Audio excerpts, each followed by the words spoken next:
In the quiet space where the sky meets the heavens, there is a secret way of living that most people never discover.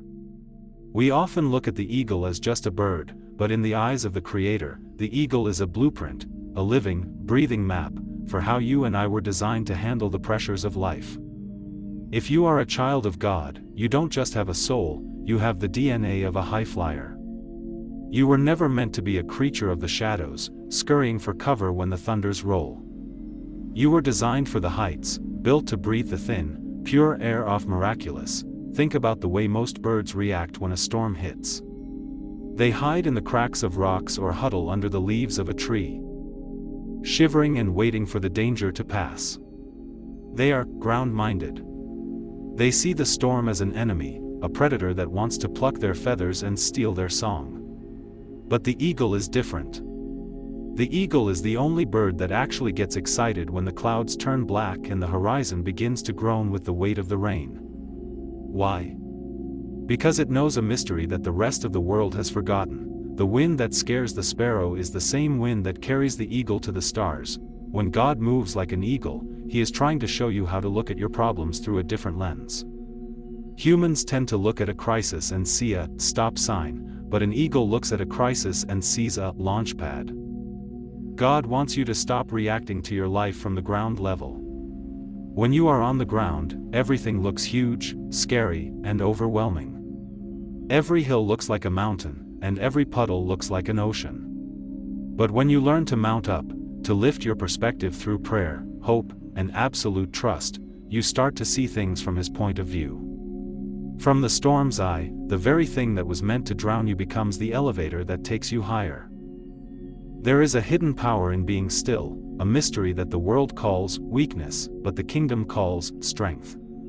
You'll notice in the image that the eagle's wings are wide and steady. It isn't flapping frantically or beating the air in a panic. Flapping is what we do when we are worried. We try to fix everything ourselves, we stress, we pace the floor at 3 a.m., and we burn out. But mounting up means you stop flapping and start soaring. You lock your faith into God's promises, just like an eagle locks its wing joints into a fixed position. You tell the storm, you can blow all you want, but you're only going to lift me closer to my Father. The harder the wind blows, the faster you rise. As His children, we are being called to see differently. Underneath the eagle in the picture, you see those glowing, mysterious symbols. They represent the Odiot, the ancient frequencies of creation.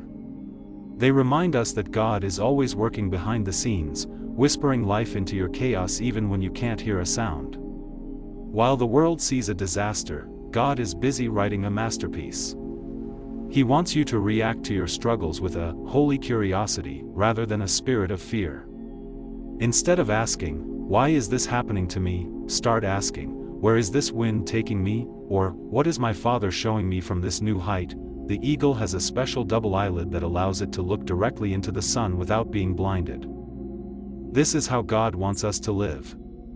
He wants us to keep our eyes fixed on the sun, even when the world around us is dark. If you look at the storm, you'll sink. If you look at the sun, you'll soar. The beautiful green fields at the bottom of the image are your destination. They represent the peaceable kingdom. They are always there, waiting for you on the other side of the clouds, lush and vibrant. The mystery is that the quickest way to get to those peaceful fields isn't by running away from the storm or trying to go around it. The shortcut is to fly right through the center of it. In the eye of the storm, there is a column of perfect, eerie silence where the wind cannot touch you. That is where you find the secrets of your future. You weren't made for the thicket, you were made for the heights. Today, take a deep breath and realize that you aren't a victim of your circumstances. You are a child of the Most High, and you have been given the wings of faith to rise above every shadow. The storm isn't your end, it's your invitation to finally see how far you can fly.